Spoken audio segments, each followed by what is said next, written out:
What up? Welcome to season 2, episode 22 of Man Buns and Jesus. As you can see, Josh and I are in hockey mode now. Preseason hockey has begun, so we are letting the flow go. I was actually at a preseason hockey game last night. That is why there is coffee in my hand right now. I am so proud of you, Josh. We have transformed this Southern boy into a fan of the great Canadian street fight that occasionally has sporting action involved. Um, he knows it's true. Anyway, welcome to Man Buns and Jesus. Josh, what are we talking about today? Oh yeah, that's Josh. I'm Ben. We're both pastors. Josh, what are we talking about today? In case you're listening, this voice is Josh's voice. Not that it really matters that much. We're not talking about hockey today, as much as we probably could, and probably will at some point. It depends on how our respective team seasons go. And but no, today we're kind of just blowing off steam, ranting a lot about music and kind of most specifically worship music. Although if I know myself, popular music's probably going to come up at some point.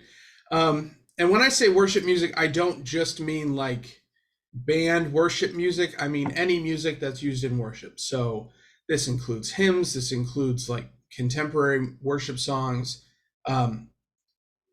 Just about the songs and the music themselves.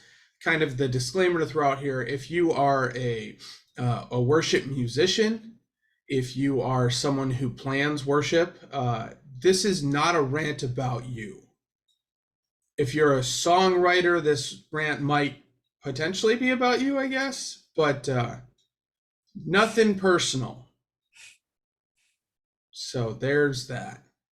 And getting started, Ben, since we're just kind of being upfront with this whole rant theme, what is your greatest frustration with worship music? Like when you think, what are the problems with worship music? What is number one on your list? Contextualizing things. That's a So big word. That's an SAT word. If you listened last week, folks, this episode, we're going to try and balance out all of the IQ points in that episode by not having any this episode. So, but the music just doesn't fit style-wise, theme-wise. Like, so my biggest frustration with, and we are equal opportunity offenders here at Man Buns and Jesus. If everyone is slightly uncomfortable at the end of this episode, we've done our job. On the contemporary side of things, I have a really hard time finding music about anything outside of just the pure act of salvation or Jesus' death on the cross. Like, it's rare to find actual theological nuance in a contemporary song. And so even though sometimes they're contextually more appropriate for spaces or settings I'm in, there's no chance I'm using it because like I can't actually find anything related to what we're preaching or teaching on that day. And then on the flip side of things, some of the hymns in our hymnal are nigh on impossible for people who are trained to sing. Like, I went through 2.5 years of high school choir, 3.5 years of collegiate choir. I know how to sight read, at least for singing. Doesn't mean I can necessarily hit every note correctly the first time every time, but I try. And I know a lot of these tunes, or in general how some of these styles of music work. Still doesn't mean that I can actually follow along with some of these hymns. And it's just because the style is not what we know. I'm sure that they were great back when they were written, but good gravy. Some of these things are just borderline unsingable. And it's unfortunate because it's the opposite problem of what we have in the contemporary side of things, where there's good theology. Right. It's four chords and you can have any song. Exactly. Um, Yeah. I can speak to, so Ben was going on and on about his musical experience, and I knew what most of those words meant. Um, no, I have very little Thanks, Cal. like formal musical background. Um, and I can like at seminary is when it really happened a lot, because in chapel at seminary they pick a lot of hymns that you would never sing in a congregation, and we'd start singing them, and I'm sitting there and I'm like, I have no idea what tempo am I supposed to sing this at, because it doesn't seem to be consistent. I don't know what note or pitch or like, so I just kind of sat in the back and shut my mouth because I had no idea at all how to sing that hymn. So I can speak to that as a musically illiterate person.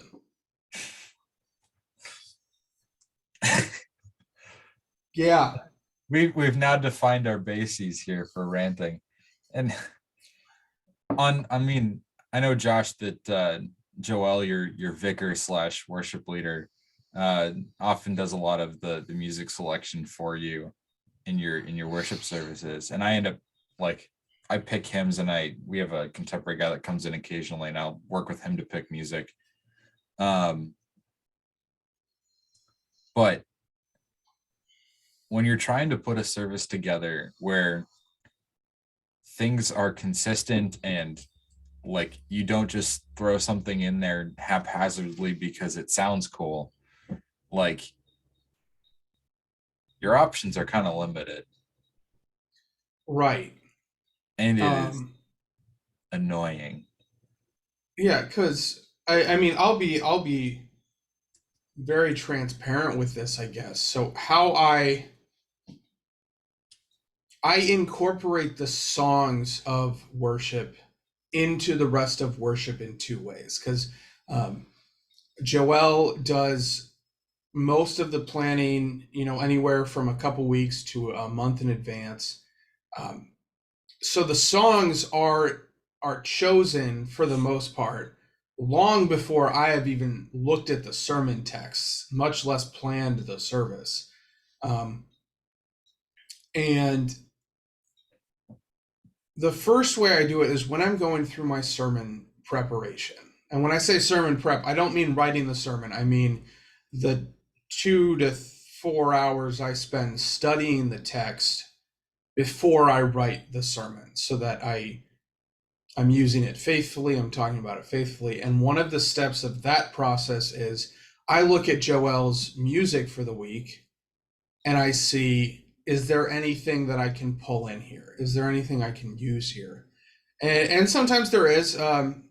Being totally honest, more times than not, there isn't. And that's no fault of anyone's, except for what Ben mentioned earlier. It's just a lot of those songs don't have a ton of theological depth. So unless I'm doing a very, non-challenging sermon, I'm probably not bringing those songs up. But the other way I use it is whenever I have a prayer or like anything that's around the songs, I will use language from the song in that prayer or introduction or whatever it is, right? So if it's, say, the last song we sing in our worship set is "So Will I," right? And it talks. I mean, the core of it is we're going to serve God like all of creation does, and so if I'm praying after that, I might say, God, we do strive to serve you, and we know that all of creation serves you, and kind of use that to start the prayer. Mm-hmm. So the incorporation is there, but you're right, it's hard, and I think this is my frustration with most of Christian music. Um, Especially, and this is maybe going to put me out of touch with a lot of the people who listen to this, but especially Christian rap. Mm. Um, and it all feels very out of touch with reality for me.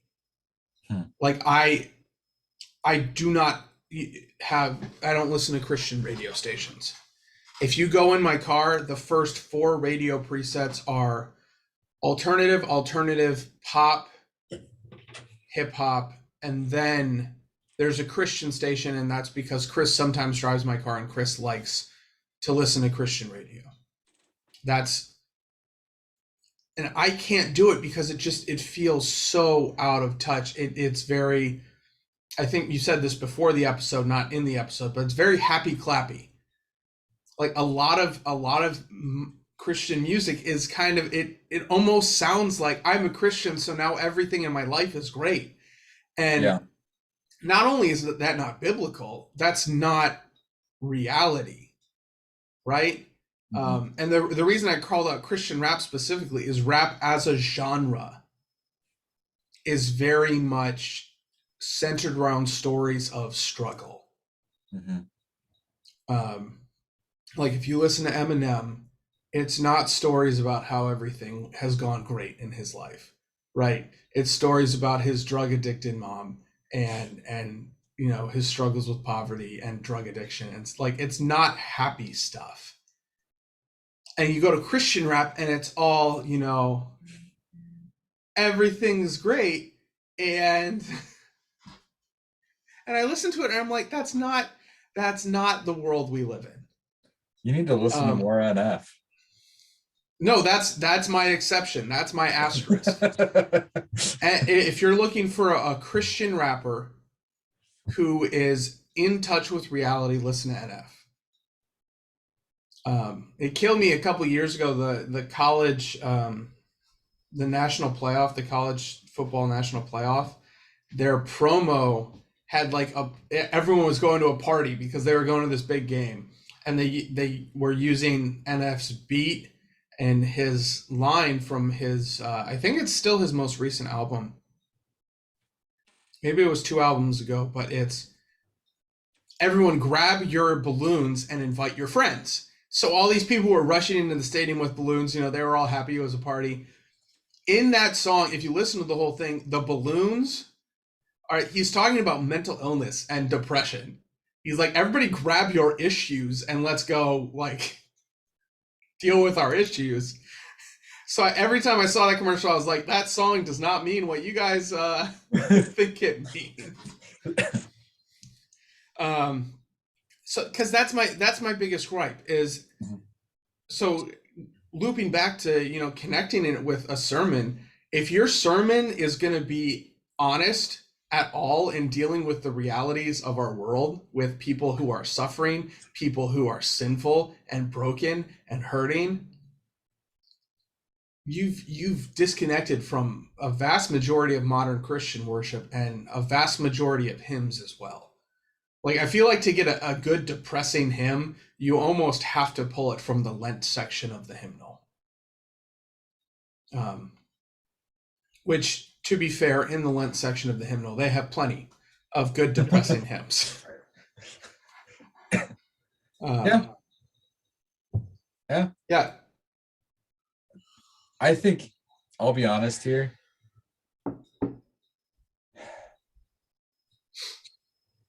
How deep do I want to go here?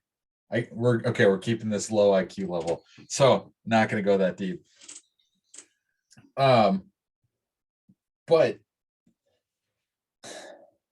there have been multiple times where I'm setting up a service and I'm trying to pick music. I'm trying to pick a hymn, and like the verse that I am meditating on for my sermon, the verse that I am meditating on as the theme for that day and that I want to kind of reflect in the music choice that I make, will drive me to, I'm a metalhead, so it'll drive me to a metal song.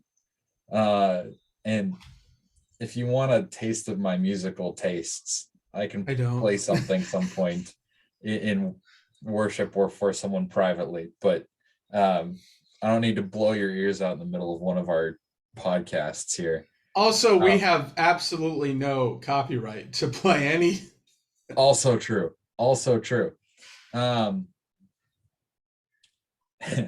And the I don't remember exactly what the text was, but I was prepping a sermon in the spring. I think it was in the wake of Easter. And it was like the message was Christ wins, but life still is a struggle. And like there will be times where it feels like a knockdown, drag out fight.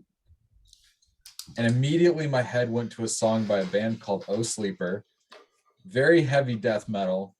And the breakdown of the song is we rip the horns off the devil. And it is just a fantastic line. And like I wanted to convey that with a hymn, and I couldn't think of a way to do it. And it took me like, I don't know, half hour, 45 minutes of bouncing around to other things and kind of keeping that in the back of my mind to actually pick something. And even then it didn't feel quite right. First, when you were describing what led you to that song, the first thing that came to mind for me was "Let the Bodies Hit the Floor." Another song you can't do in worship. No, I got a similar story. I was writing a sermon on Jonathan, son of Saul, and kind of the big character trait I was pulling out of his was loyalty. And the song that I could not get out of my head while I was writing the sermon, and I was closer than I should have been to incorporating it into the sermon, was the song "These Hoes Ain't Loyal."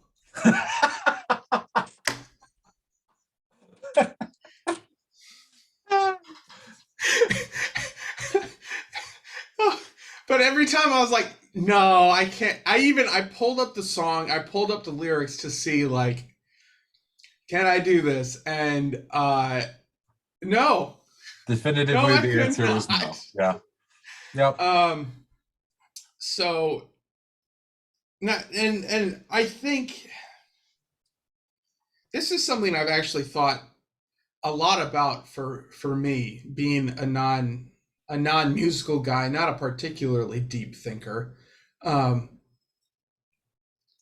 a lot of the secular songs I listen to, I think there is an echo there of a Christian reality.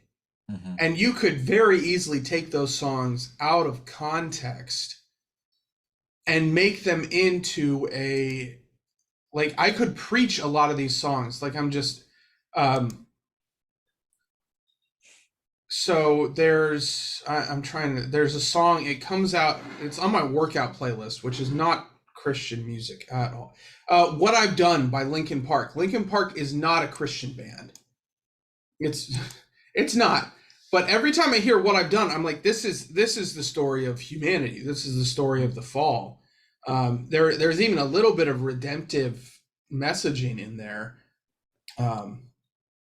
So they're Humble by Kendrick Lamar, right? There's a lesson there. So I'm an advocate, and my congregation, I think, has experienced this a little bit. I think there's value to taking secular music and saying, like, this is something that humanity experiences. And then a lot of times you bring in, and this is how God responds to us. So much so, there was this was almost a year ago at this point. I did a sermon on, oh goodness, I think it was on prayer, was kind of the theme. And I don't know if you've ever heard the song Secrets by One Republic. But the entire sermon had an instrumental of Secrets going in the background. And there was a refrain in the sermon that was a admittedly slightly altered version of the refrain from that song. So I think, worship music, I have a problem with it because it's out of touch. And I think that has brought me to a place where, especially in sermons, because that's kind of my biggest role in worship. as far as like what I put in, right? Like communion, you could definitely argue theologically is more valuable, but like I have very little to do with what goes on there. So sermons, a lot of times, like part of, I'll think, do I bring in a secular song to this? Which, because I think they're more in touch with reality a lot of times. Obviously, not all the time, but Mhm. another one is Razor's Edge by Masked Wolf has been a big one. Um, he have you heard the clip that has gone around on social media, Astronaut in the Ocean? I think so. Okay, so first of all, if you get a chance, y'all, listen to that whole song. It's actually pretty great, right? It's not just the 7-second clip that's good. That it's a pretty decent song. Um, but what's interesting is that this artist like didn't just get lucky with a one hit, whatever. I listened to their whole track and I'm like, dang, this guy's actually pretty good. And one of them is Razor's Edge, and it talks about kind of we're living on the edge of death, right? We're never as far away from it as we think we are. Mhm. And like there's a really deep truth there. Mhm. And so I don't know, I think maybe secular music has more of a place in our spaces of worship than we think it does. Um, what would you think about that? What would you think about bringing in what is largely a secular song into a worship service? I mean, so I think the immediate place that my head goes is the fact that at least some music, because there's obviously songs where the words mean almost nothing, Right. but within certain genres, there's a much heavier emphasis on songwriting. And so the lyrics are, modern poetry. We don't treasure poetry the way that some of our predecessor generations did. We don't necessarily go about reading it the same way that some of our predecessor generations did. But many of us value at least a handful of secular or Christian artists for their ability to convey the things that we feel and experience, right? And we bring poetry into services, and that's a tradition that pastors have used for a while to convey emotions, to convey uh, feelings and situations and environments and so on. Um, and I think like doing that, bringing in musical lyrics as a form of poetry to put words to something that um, we have difficulty conveying can be an incredibly powerful way to do that. I remember we had uh, a pastor from our sister church up the road fill in for me in January when I thought I was going to be gone. I ended up being here, but he was still here and he preached. And I don't remember what song he used. It was a song that I wasn't familiar with from the lyric that he chose. Um, but the lyric was something to the effect of, if I jump in this fountain, will I be baptized? And he was preaching on baptism and how um, people just don't recognize it for the gift that it is anymore. And that lyric kind of perfectly encapsulated that feeling, that emotion in that moment. Um, and I think circling back to our original Um, topic, Alanis Morissette, Forgiven, is where that lyric comes from. that seems like something that Pastor Chris would listen to. And Alanis Morissette, for those of you who don't know, is an alternative artist. Yeah, It's track 6 on Jagged Little Pill. I'll have to ask him if that's where it came from.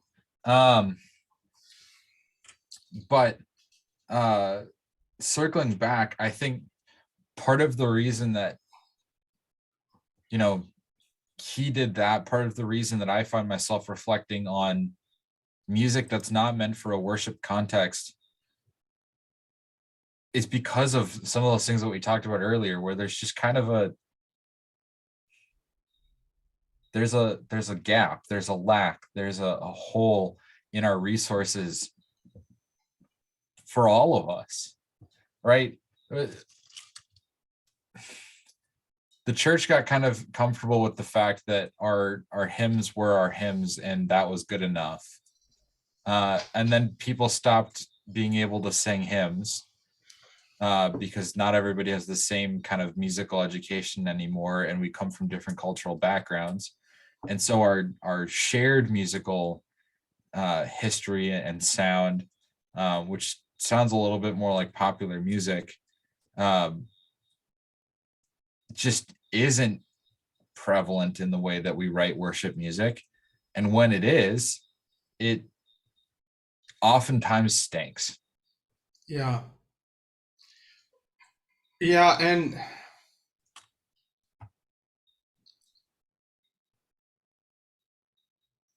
I guess my thought, because so first of all, I'm gonna have several songs stuck in my head after this podcast, and I don't know how I feel about that yet. But I wonder how much the intention with which it was written matters. In that, what is the difference between a secular song and a Christian song? Mm-hmm.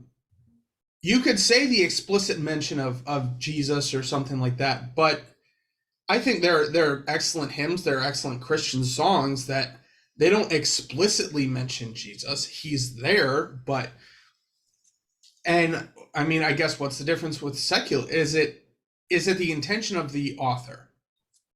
Because like, so I pulled up the lyrics for Razor's Edge, that song I mentioned earlier, and it's toast to the reaper when he comes for me. I'm good walking on a razor's edge. I'm good living like I'm already dead.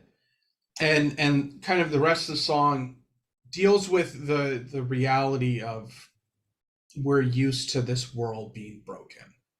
So we're kind of, and if you're looking at that and your assumption is this is a secular song, it's like, oh, maybe there's a little bit of nihilism here. This is a little depressing. This person's really sad. But if you read this with like a Christian, you're assuming Christian values and stuff. Like this is like First Corinthians right here, right? It's Paul's like, this world is broken. I am suffering, but I go on for Christ. But I'm perfectly happy if I go to die, to live as Christ, to die as gain, right? This song is like crazy close to that, but that's, I mean, so what makes it secular? Is it the intention? And does that matter? Now, I guess the follow-up question I have is it okay for me to use this in worship? And the answer is no, because it's rap, and that's not a thing you do together, right? That's not a corporate worship thing. I don't know that I have anyone in my congregation that can spit bars, so no offense. If you're listening to this and you're like, hey, I can, A of all, I'm skeptical, and B of all, I'm sorry if I've offended you. So, man, I love this song. That's going to be stuck in my head for a minute. So I'm trying to, I don't remember what hymn it is. And I think I kind of know, but I don't I vaguely remember singing it in seminary, and I remember kind of the themes of it, but I don't remember which one it was. In our worship class, it was mentioned to us. I don't know if Joshua was mentioned to you, because I know we had different professors for that, but that there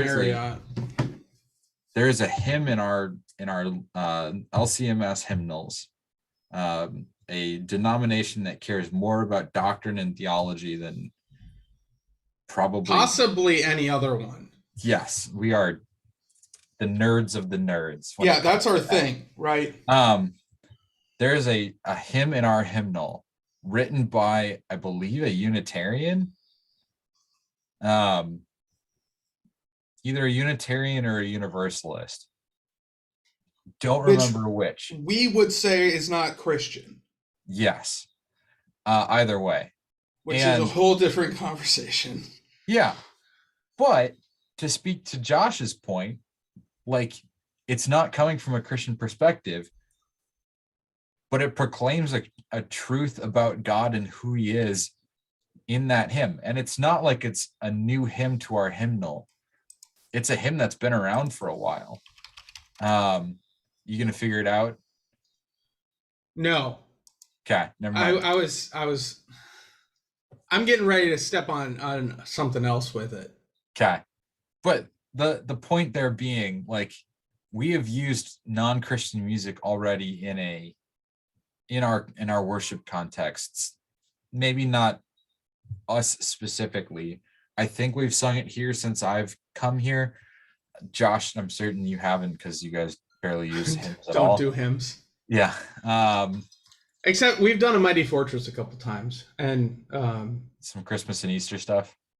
Yeah, and there are a couple other songs that Joelle's rewritten, or not rewritten. He's put contemporary instrumentation to them. Which is always really a pleasure. As a side, Joelle, if you listen, I don't know if he listens to the podcast, but if you do, those are a pleasure. I enjoy those every once in a while.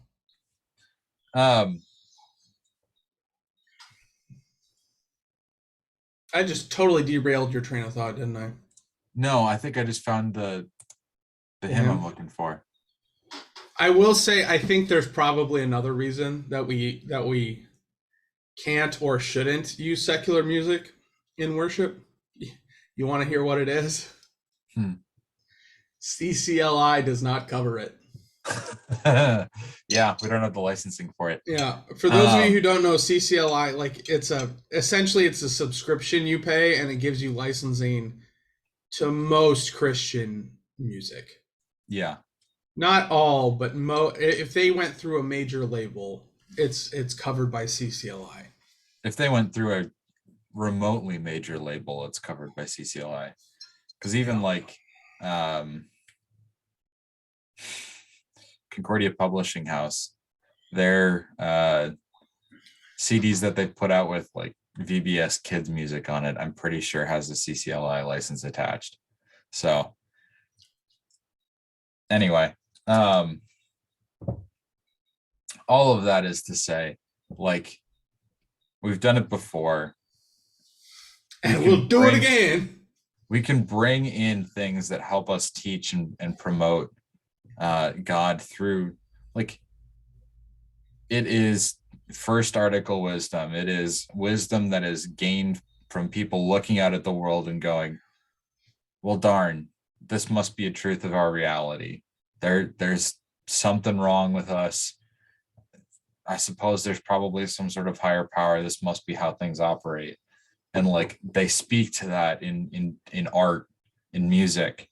And as pastors, when we hear those things, when we hear those reflections, even if they're coming from a non-Christian perspective, we're like, yeah, that's pretty sweet. I want to dive into this a little bit more. I want to pick that brain and pick this apart and see what's useful for me to know more about this God that we love and worship in that.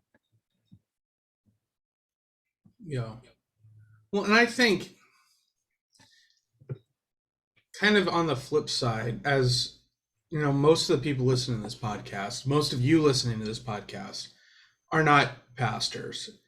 But I still think if we are a little more generous and charitable with how we look at non-Christian music, and we look for those things, they're singing about God's reality. Like, there's nothing that's outside of his control. That's so when someone sings about, when Eminem raps about the brokenness that he's experienced in his life, that is, I mean, that's the world, that's creation, and it's been broken by our sin. And if instead of kind of whatever people's rants are about rap, and because I know I shouldn't say this. A lot of Christians I've met on principle don't like rap music, which is a whole separate rant for me. But like, if we're looking for these realities of God, regardless of what the original intention of the song was, I think any music can really add to our, well, I shouldn't say that. I think more music can be meaningful for our discipleship. Yeah. I think I'll admit, I think a lot of pop music is vapid. Hang on. They're ACT word, dumb it down. It's dumb.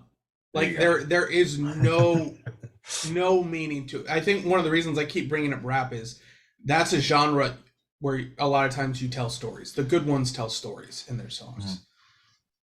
I don't know about these new mumble rappers, but starting to sound like an old person complaining about the new music of the day. But so I'll admit, like, a lot of pop music has very little meaning to it, but a lot of alternative music has some themes there that are worth reflecting on. Rap does it a lot, especially like if you're looking for a lament, a modern day lament, mm-hmm. a lot of rap music's right up that alley. Mm-hmm. And I can't speak to country music because I don't listen to that. I don't listen to a lot of country, but if you go into like underground country and old school country, you find a lot more of that. Like if you listen to Johnny Cash, you're going to find a lot of very Christian themes in there. I mean, the man held to his faith throughout his lifetime. He certainly had his struggles along the way, but he was an avowed Christian. And you'll find a lot of people in country music that write to Christian themes, whether or not they necessarily uphold the faith, because that's part of the culture of country music. Right. But there's a lot of really poppy modern country that just kind of does what regular pop does. And I'll also speak here to folk music.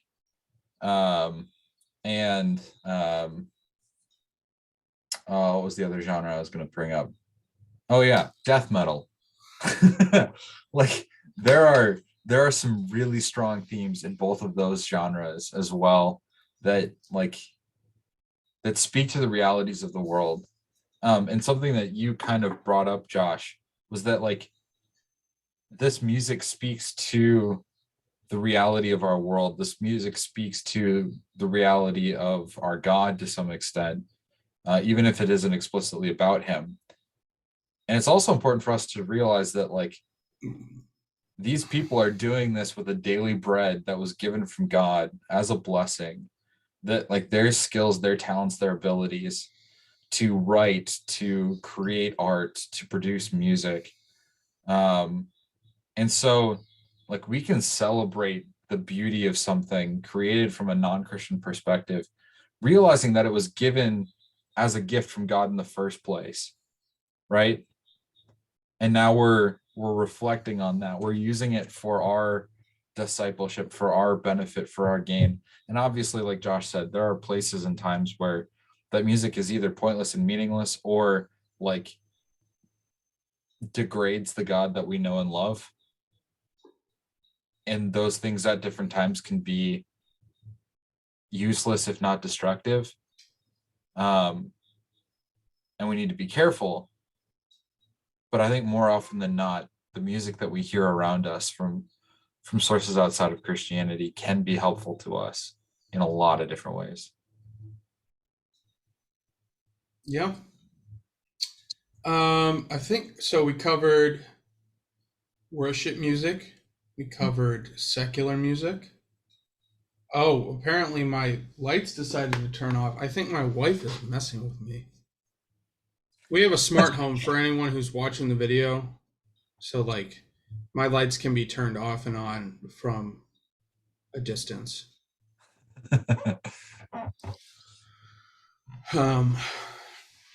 Anything else we need to cover? I'm trying to think. The only thing I have written down on my little note card is these hoes ain't loyal. So I think we can do takeaways. I got a spicy take for my takeaway, but let's hear the spicy take, and then so I'll if necessary, I'll provide milk afterward. Okay, so my spicy take for the takeaway is that over the last 150 years, the church has largely failed to produce good quality worship music. Oh, is that it? That's it. Oh, okay. That wasn't too spicy. Well, I guess if you're in the church music world, that might be spicy. That might be spicy. Yeah. And if you didn't if your name is offend Hayden me. Lucas, if your name is Hayden Lucas and you're listening to this, can you give us some good worship songs, like deep intellectual, theological? Not too intellectual now. Huh? I don't want to have to sound the word out while we're singing it. Okay. Run it by I can't Josh decide first. whether or not people listening to this are going to think we're too smart for our own good or too stupid to be alive. So, if you're listening to this, let us know how smart do you think we are? The answer may surprise you.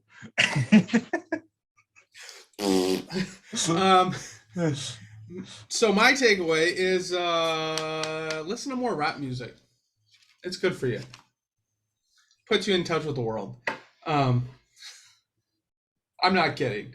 If more people listen to rap, I'd be happier because then I could share my joys. So prayers, pray for your worship leaders, pray for people who serve musically in worship, pray for songwriters, and pray for us and our brains, I guess. Shameless plugs. We are on all the podcasting platforms that matter. Pandora, Spotify, iTunes, or Apple Music, whatever they're calling it these days. Apple's podcasting platform, Google Podcasts, Podbean, and there's one other one, iHeartRadio. Yeah, so we're on all of those. Check us out, subscribe, make us feel good about ourselves by knowing that people listen on a regular basis. If likes are a thing on your platform of choice, go ahead and heart the track if you like the episode, and share it with your friends, especially if there's one that you like. As we're talking, you keep thinking of someone, send it to them. So that's that. And we have a Facebook page, whatever. It's mostly there. So if you want to contact us and you don't have a personal relationship with us, you can do so, right? You can message that Facebook page or post on that Facebook page and we'll see it. So that's if you want to submit a topic, if you would like to come on as a guest, if you would like to try and get someone as a guest. All of those are perfect things to send our way, and we will do our best. We love to have people on. We love to talk to people about all sorts of different stuff. And there's all that. I think I had one more shameless plug, but now I can't remember what it is. I guess it wasn't that important. So with that, brothers and sisters, go in peace. Serve the Lord. Thanks be to God.